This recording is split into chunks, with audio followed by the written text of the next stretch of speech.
Atau udah selesai pertanyaannya? Sudah ya? Oke, selanjutnya saya yang ingin bertanya nih mengenai reporter ya. Kan selama ini kita pernah mengalami yang namanya musibah atau bencana wabah ya, pandemi COVID-19, di mana pada saat itu kita semua melakukan lockdown atau PSBB total, yang dimana kegiatan tidak boleh dilakukan di luar. Nah, sedangkan reporter atau media tidak boleh libur gitu bahasanya, harus tetap aktif dalam meliput atau mencari informasi di luar sana. Nah, mungkin pertanyaannya, bagaimana sih kekuatan wartawan itu dalam meliput dan mencari peluang pada saat melakukan reportase di masa PSBB total waktu itu, dimana posisi itu kan sangat berbahaya ya bagi diri kita sendiri gitu. Nah, sedangkan yang dimana kita harusnya di rumah menjaga kesehatan, tetapi namanya orang-orang media itu justru malah keluar mencari informasi. Nah, itu gimana tuh? Ya, kebetulan Suara Surabaya sendiri juga pernah mengalami COVID ini, bahkan tim saya itu satu ruangan hampir kena semua. Jadi yang menjalankan dulu bahkan sempat yang dari teman-teman non redaksi, Mas Adi mungkin pernah juga dilibatkan itu untuk garap media sosialnya itu. Media sosial sama Karena agak telepon. Ya, awal-awal itu kita kena COVID itu hampir 18 orang lebih ya. Nah, itu di kantor tuh kayak lockdown gitu, tapi nggak sampai masih aktif sih. Kita jalankan tugas-tugas jurnalistiknya ya, diantaranya masih tetap juga kita menerima informasi jaringan dari pendengar. Dari situ kita mereka menjadi mata dan telinga kita. Oh, ada info ini, kemudian bisa ditindaklanjuti.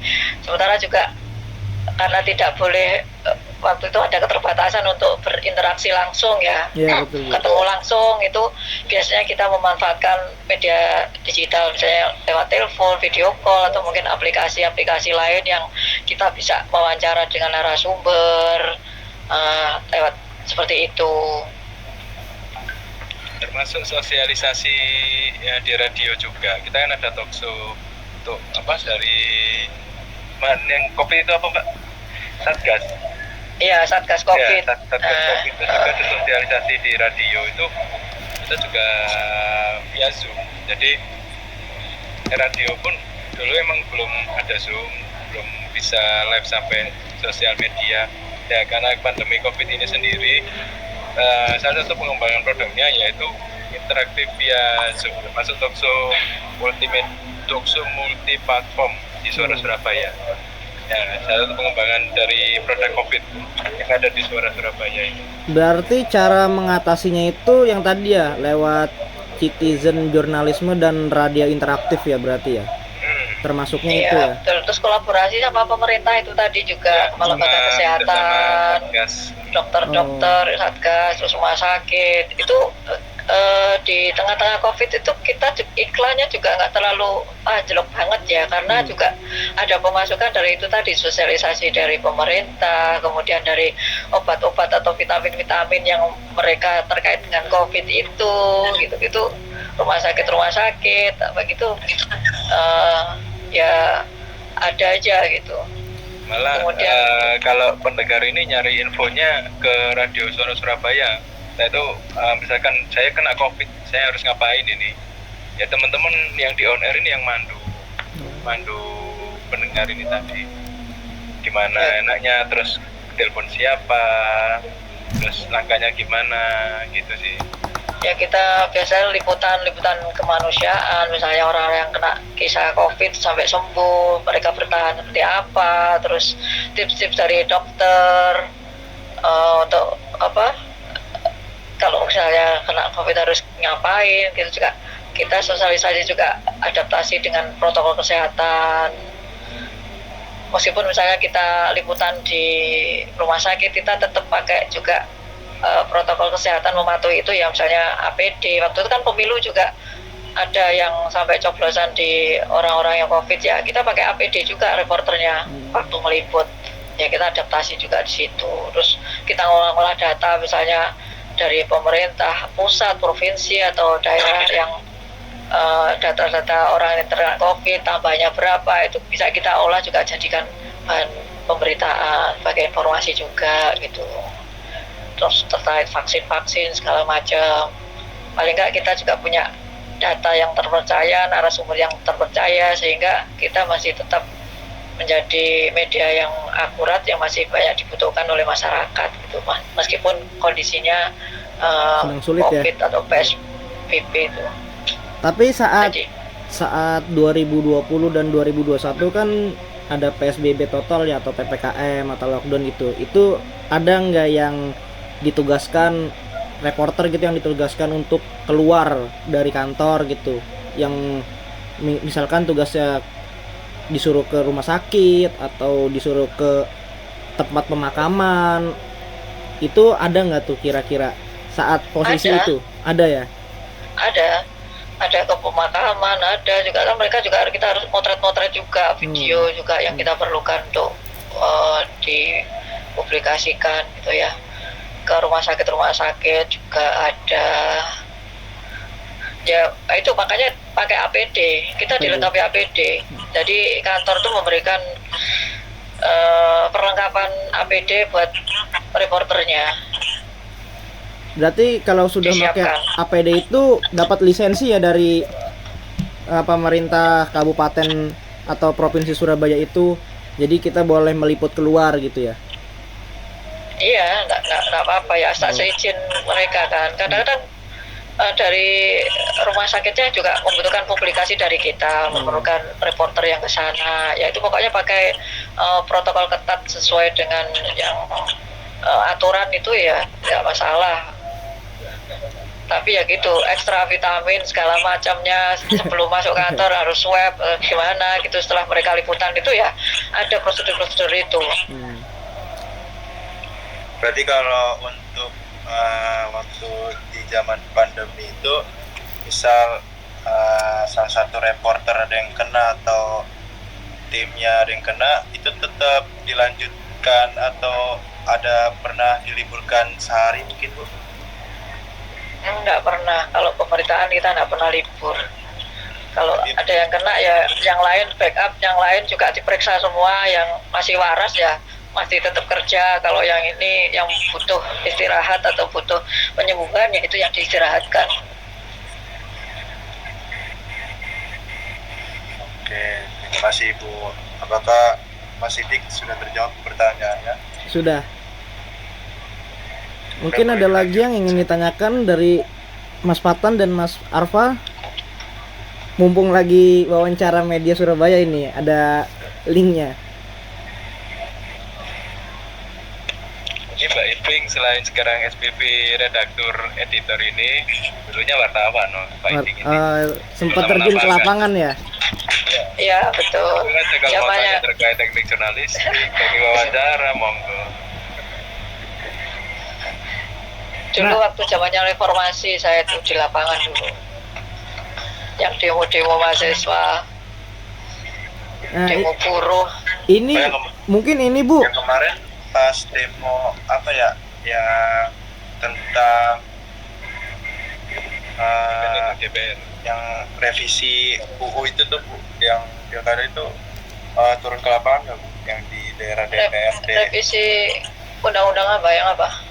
Yang kemarin banget loh, yang lagi Mahkamah Konstitusi itu apa? Iya, yang konstitusi itu ada yang turun ke lapangan. Ya ada dong, itu kan sangat krusial itu untuk negara kita. Nah itu di Jakarta juga turun, meliput demo-demo maupun yang di DPR itu, yang menjelang rapat paripurna pengesahan itu, menjelang pengesahan apa yang batal itu juga terjunkan reporter di sana. Di daerah-daerah juga kita, Surabaya kan juga ada, yaitu reporter juga terjun juga. pastinya. Selain itu juga kita ada reporter yang kita tugasi juga wawancara pengamat politik gitu. Kebetulan kan Tapi boleh tadi tanya nggak sih Bu, pendapat Ibu sebagai apa ya namanya, bisa dibilang kayak waktu itu pernah wartawan. Nah waktu demo yang ada di DPR tuh kan ada oknum polisi di mana dia secara brutal apa namanya kekerasan kepada masyarakat, dan ada juga berita di mana salah satu media berita wartawan maksudnya kayak dibilang dikerasin lah, dipukul. Itu tanggapan Ibu dan Bapak gimana? Ya gitu, kita harus melihat konteksnya ya. Kalau misalnya wartawan sudah melaksanakan tugas bagaimana tidak sampai melanggar aturan tuh ya keliru kalau sampai dikebuki gitu ya, karena bagaimanapun juga wartawan kan juga punya tugas ke kantornya, tugas memberitakan ke publik juga gitu ya. Seperti itu. Tapi di sisi lain apakah wartawannya ini dia memakai ID card yang jelas atau yang apa gitu, kadang-kadang kan polisi nggak tahu juga itu antara pendemo atau provokator atau wartawan kalau tidak memakai ID card yang jelas gitu ya. Seperti itu sih. Oke, terima kasih Bu. ini Bu, mungkin saya mau nanya tadi kan Pak Adi bilang Ibu pernah turun ke lapangan ya, sebagai reporter gitu. Mungkin ini ada nggak sih Bu kayak apa ya, kita nih sebagai reporter untuk mewawancarai orang-orang yang di sekitar, misalkan kayak kita tadi lagi ada rapat DPR gitu, terus kan ada yang demo. Nah itu cara melakukan atau menentukan pertanyaan gimana sih Bu kepada narasumber yang akan kita wawancarai gitu? Itu gimana tuh tekniknya dari pertanyaan-pertanyaan yang akan kita mau tanyakan gitu? Apa udah disiapin atau emang kita bikin sendiri gitu? Ya, sebelum kita melakukan wawancara kan kalau misalnya kita sudah tahu mau meliput apa besok, misalnya besok ada demo tentang RUU MK atau apa itu ya. Nah itu paling nggak kita harus riset dulu, mempelajari dulu permasalahannya seperti apa. Kemudian baru membuat daftar pertanyaan, misalnya kita ingin narasumber menjawab pertanyaan kita sehingga bisa menghasilkan sebuah produk jurnalistik yang bisa mengabarkan ke publik khalayak, itu ya kita siapkan aja wawancara atau daftar pertanyaan yang mengarah ke sana gitu, sehingga kita mendapatkan jawaban yang sesuai kita inginkan misalnya seperti itu. Tapi jangan lupa juga alat-alat wawancara kita juga harus disiapkan ya, jangan sampai misalnya kita mau nge-record gitu misalnya baterai handphone kita habis atau apa, karena itu senjata kita akhirnya kan nggak dapat rekaman yang baik, ataupun mungkin mau video handphone kita mati baterainya, akhirnya kita nggak bisa, kan itu ya fatal jadinya. Perangkat-perangkat itu juga harus disiapkan. Nah kalau misalnya untuk wawancara kita smooth gitu ya kita harus menguasai teknik selama wawancara itu, misalnya dengan mengawali dengan percakapan ringan itu, kalau misalnya istilahnya kan ice breaking itu. Kemudian ya baru kita masuk dengan pertanyaan-pertanyaan yang lebih berat seperti itu. Tapi kalau untuk pertanyaan Bu, apakah itu kita memang harus hafal gitu, nggak pakai teks, atau emang boleh pakai teks gitu saat wawancara? Ya sebaiknya kalau bisa nggak pakai teks ya nggak usah pakai teks sih, kita hanya menyiapkan question road aja, misalnya garis besarnya apa gitu. Makanya itu kan kita harus menguasai permasalahannya.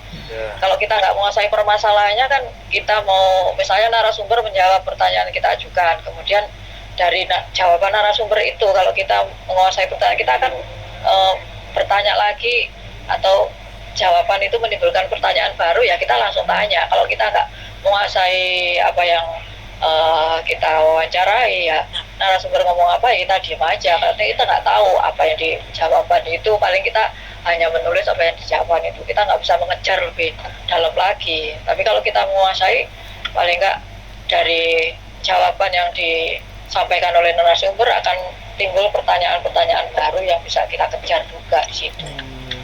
seperti itu.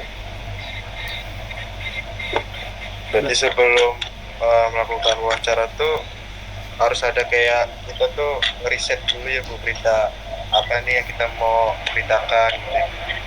Iya, kita harus meriset, mempelajari, terus apa yang kira-kira menjadi pertanyaan di benak kita atau yang mewakili publik misalnya, seperti itu. Usahakan pertanyaannya itu jangan bersifat tertutup yang nantinya misalnya apa namanya hanya menimbulkan jawaban ya dan tidak gitu loh. Nanti Anda akan bingung sendiri kalau gitu. Usahakan misalnya pertanyaan itu terbuka, misalnya apa kebijakan Anda seperti apa, terus kalau misalnya Anda setuju nggak dengan kebijakan ini, setuju, tidak, gitu. Nanti akan kebingungan sendiri kalau mereka narasumbernya nggak mau melanjutkan jawaban itu. Seperti itu. Berarti agak lumayan susah juga ya untuk mempelajari itu ya? Ya, seiring waktu biasanya kalau kita belajar di lapangan, ada pengalaman-pengalaman, nantinya itu akan jadi ilmu sendirilah, nanti tambahan-tambahan ilmu sendiri, wawasan-wawasan. Kita sering berdiskusi dengan narasumber, dengan teman-teman wartawan, saling sharing, itu nanti akan menambah jam terbang nantinya. Ya apalagi kan itu kita posisi kan langsung di lapangan ya, rame gitu kan, terus mungkin kondisinya juga kurang kondusif, sedangkan di sisi lain kita juga harus mencerna, memahami apa yang dijawab oleh narasumber ya. Kita bener-bener harus kayak mencerna banget gitu kan, jadi ya lumayan juga ya. Ya, belum lagi kalau wawancara di tengah-tengah demo gitu ya, kan iya, berisik itu sekali itu. Nah, kita pinter-pinternya juga kadang kalau memungkinkan ya menarik narasumber untuk ke tempat yang agak sepi, yang nggak terlalu crowded, supaya nanti insertnya atau rekamannya itu juga jernih kalau misalnya disiarkan atau untuk didengarkan kembali gitu. Kalau memungkinkan, kalau enggak ya kadang orasi-orasi bisa kita jadikan bahan berita juga, isi-isi orasi itu. Nah iya, kalau lagi demo gitu kan kurang kondusif, makanya kan yang tadi saya bilang kita harus bener-bener mencerna banget gitu. Nah semisal nih sebagai reporter, kalau misalkan dia pengalamannya kurang atau misalkan pemahamannya kurang, gimana tuh Bu saat lagi mewawancarai gitu? Untuk awal-awal sih bisa ngikut dengan wartawan-wartawan seniornya ya, sambil belajar juga gitu. Saya dulu di awal-awal di lapangan sih seperti itu, sambil melihat, belum pengalaman sama sekali, misalnya terjun di daerah itu, terus ya paling nggak menguasai sedikit-sedikit apa persoalannya gitu. Paling nggak kita berdiskusi dengan wartawan sudah lama misalnya ngepost di situ atau sudah lama bertugas di situ gitu, misalnya kita sharing-sharing itu, terus ya ngobrol-ngobrol, diskusi. Dari situ biasanya kita akan belajar lebih banyak lagi. Terus awal-awal kita nunut aja pertanyaannya itu sambil belajar, oh seperti apa sih gini-gini gitu. Nah seperti itu, tapi jangan terus nunut, nanti kita nggak punya berita eksklusif sendiri juga gitu, hanya ngekor jadinya. Tetapi Bu, misalkan nih Bu, ada orang yang mungkin kan setiap orang kan mempunyai pemikiran atau daya tangkap yang berbeda-beda ya, sama punya jiwa mental yang berbeda-beda. Apakah orang yang mental bicaranya itu kurang dan daya tangkapnya kurang bisa menjadi reporter gitu? Karena kan yang tadi saya bilang, apa yang Ibu bilang juga, kalau kita sebagai reporter nanya ke narasumber, mewawancarai narasumber, kita jangan sampai pembahasan itu stop gitu, tetapi apa yang dijawab. Pembahasannya gimana? Pembahasannya? Ya misalkan kita nanya ke narasumber nih, terus narasumber jawab, jangan sampai pembahasan itu stop gitu, maksudnya antara setuju atau iya atau tidak gitu kan, nggak ada pembahasan lain.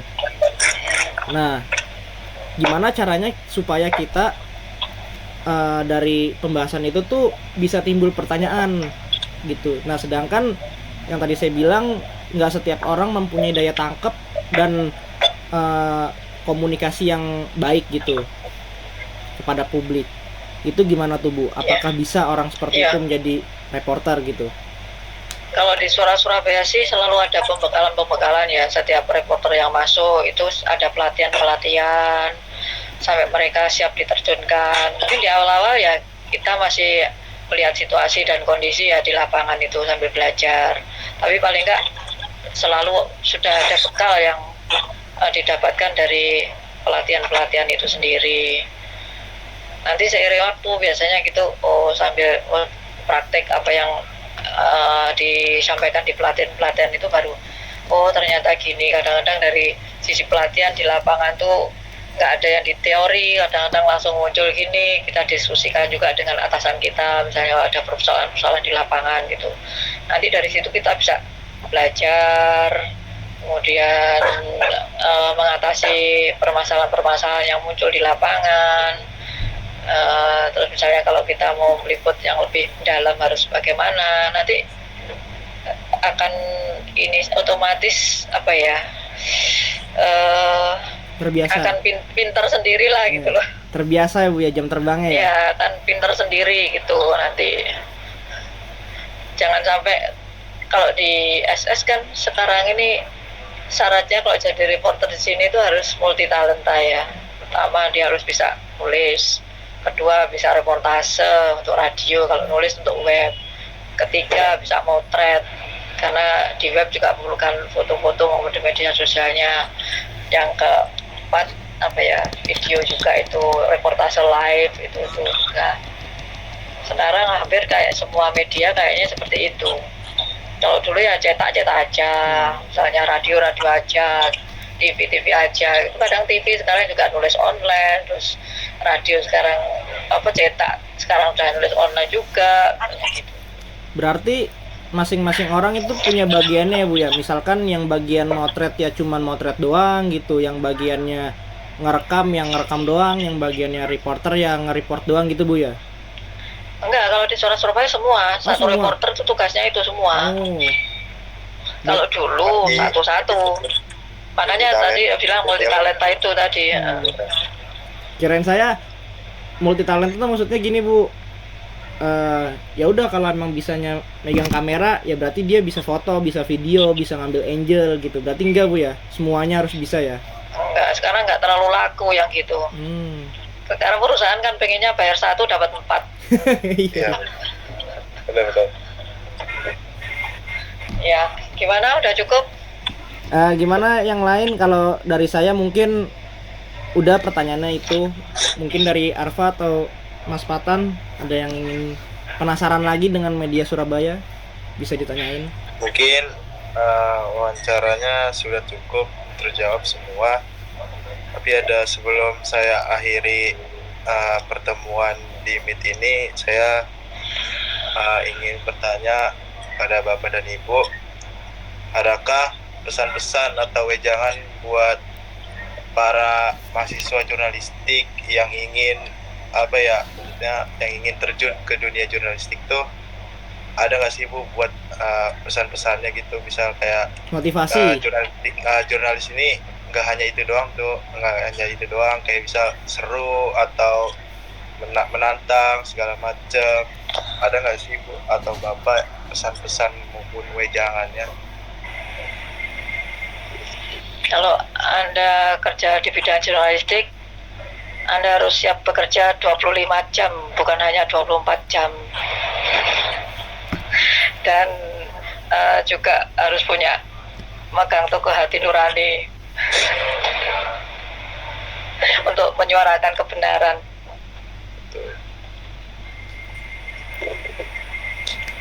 Itu aja sih. Itu aja Ibu. Oke, terima kasih. Sama ini satu lagi, apa namanya, saya kan ini nanti akan dijadikan tugas makalah ya dari pembicaraan ini. Mungkin kalau saya pengen melihat struktur dari media Surabaya tuh di mana ya, atau mungkin Bu Iping atau Pak Adi bisa memberikan susunan strukturnya gitu, kayak ketua atau redaktur siapa gitu, saya bisa melihat di mana. Ya, Mas Adi itu juga ada sih di webnya suarasurabaya.net, itu ada visi misi, terus apa struktur, tapi di New Media di Surabaya aja. Tapi kalau sampai ke pucuk pimpinan mungkin Mas Adinya bisa kirim. Mungkin berarti bisa lanjut di WhatsApp aja ya Mas Adi ya, atau gimana?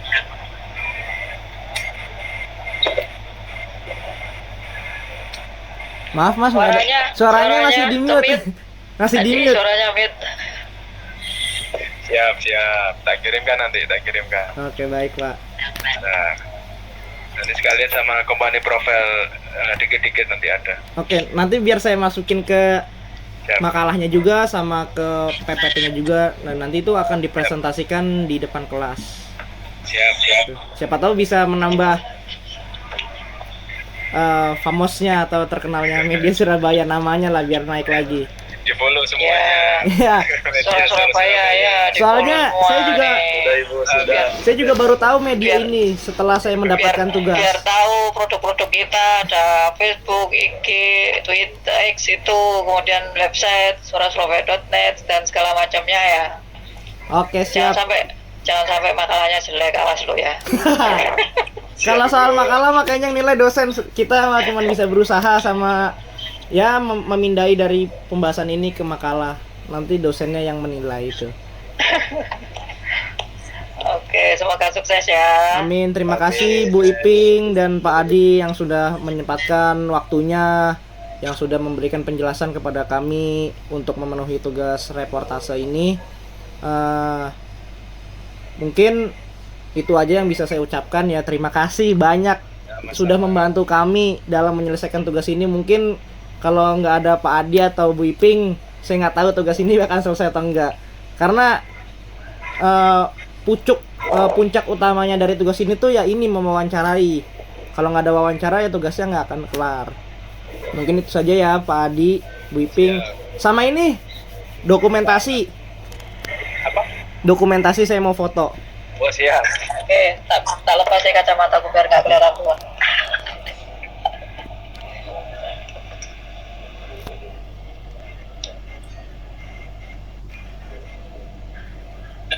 Oke, siap. Terima kasih ya Bu Iping, Pak Adi, sehat selalu. Semoga diberkahi selalu, dilancarkan rezekinya dan media Surabaya semakin sukses. Oke. Terima kasih ya. Assalamualaikum warahmatullahi wabarakatuh. Saya akhiri. Warahmatullahi wabarakatuh.